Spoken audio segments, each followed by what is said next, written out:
The Gulf War, the war that ended in 100 hours. By the late 1980s, the Middle East was balanced on a fragile edge. Iraq, under the rule of Saddam Hussein, was emerging from a devastating war with Iran, fought between 1980 and 1988. The conflict brought no meaningful territorial gains, but it left behind a dangerous legacy. A nation economically drained, socially strained, and politically isolated. For 8 years, Saddam had financed the war effort through massive loans, primarily from Kuwait and Saudi Arabia. These countries viewed revolutionary Iran as the greater threat and saw Iraq as a strategic buffer state. When the guns finally fell silent, the bills came due, and Iraq had no way to pay. Iraq's economy depended almost entirely on oil, but between 1989 and 1990, Kuwait began producing well above OPEC quotas, driving oil prices down from around $18 a barrel to barely $10. For Baghdad, this meant billions of dollars in annual losses. Saddam accused Kuwait of waging an intentional economic war against Iraq. At the same time, old territorial disputes resurfaced. Saddam claimed Kuwait had historically been part of Iraq's Basra province and accused it of illegally siphoning oil from the Rumaila field through horizontal drilling across the border. In Iraqi rhetoric, the conflict was no longer just financial. It became existential and nationalist. In July 1990, nearly 30,000 Iraqi troops were moved toward the Kuwaiti border. The international community grew alarmed. In a crucial meeting, US Ambassador April Glaspie warned Saddam that the United States would not tolerate military aggression against Kuwait. Still, Saddam interpreted the diplomatic signals as ambiguous and chose to move forward.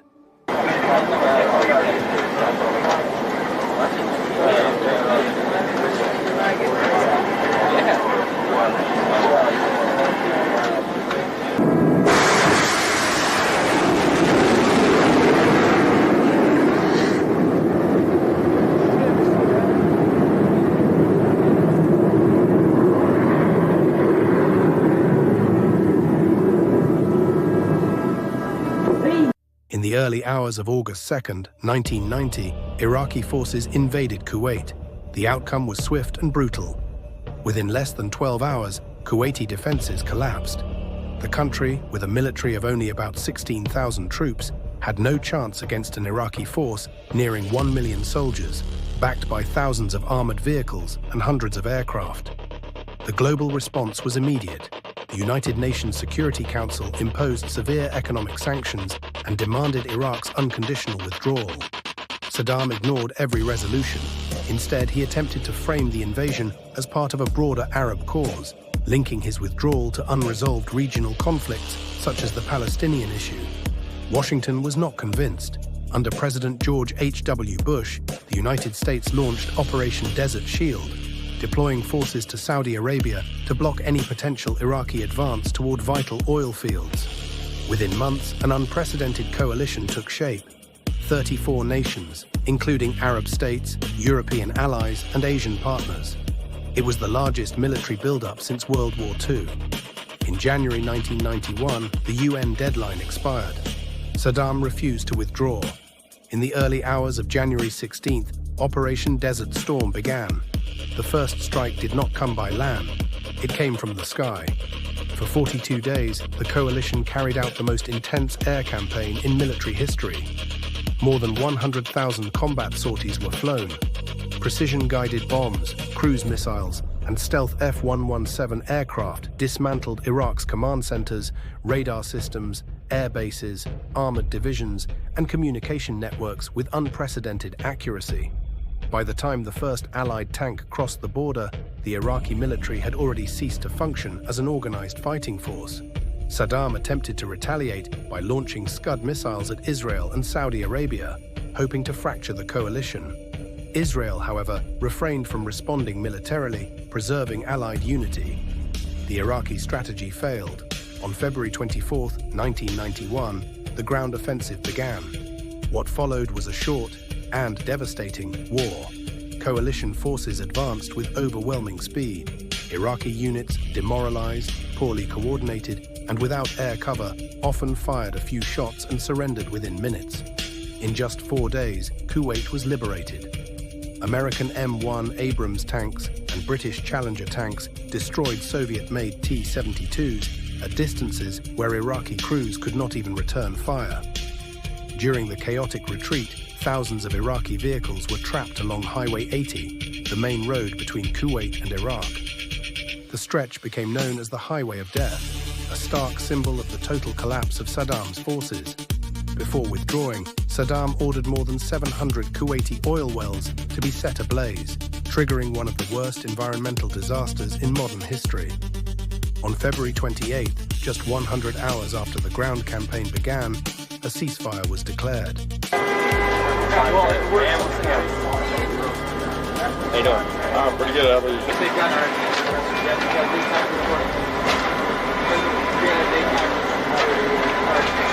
Going on the radio.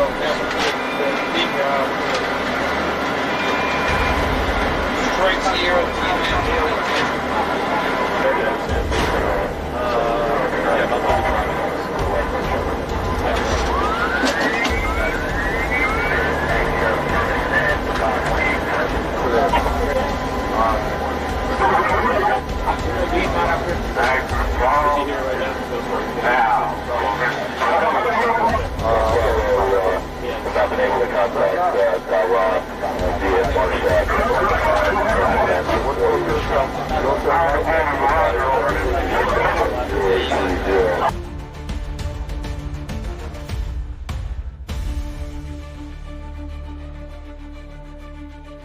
Coalition forces were less than 250 kilometers from Baghdad.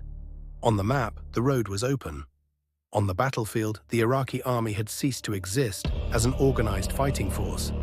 And yet, the order came down: do not advance.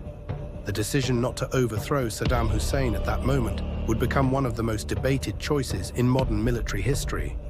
To many observers, it made little sense to halt such a decisive offensive with the enemy's capital virtually exposed. But the White House held firm.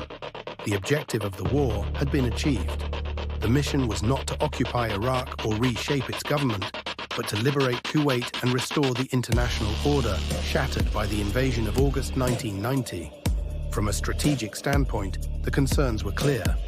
Pushing all the way to Baghdad risked fracturing Iraq, destabilizing the Middle East even further, and turning the United States into a long-term occupying power in hostile territory. The international coalition, an unprecedented alliance of dozens of nations, had been built around a single, limited objective.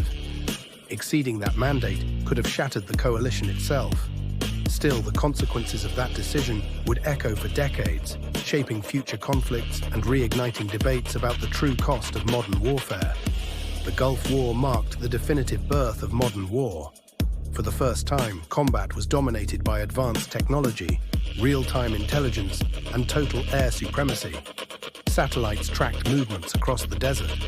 Precision-guided munitions struck targets with surgical accuracy.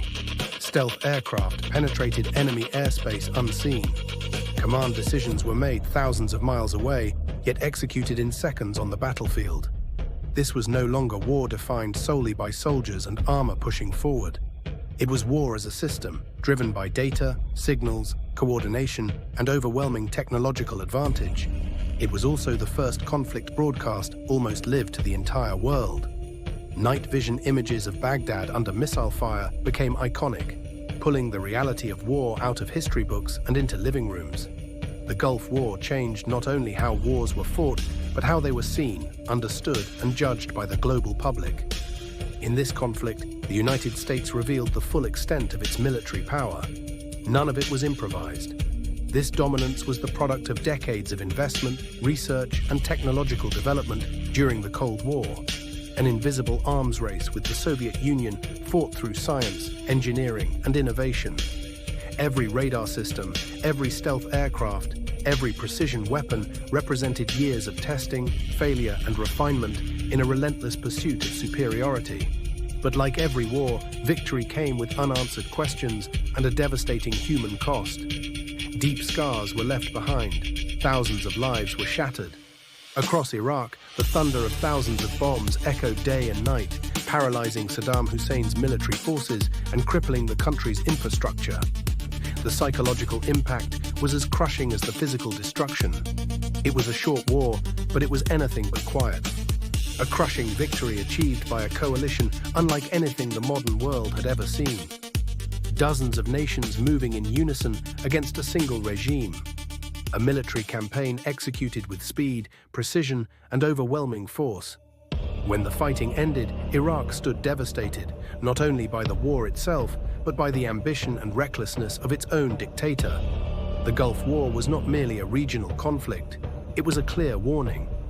A signal of how wars in the 21st century would be fought: fast, technological, asymmetrical, and decisive, yet followed by long-lasting consequences that would stretch far beyond the battlefield.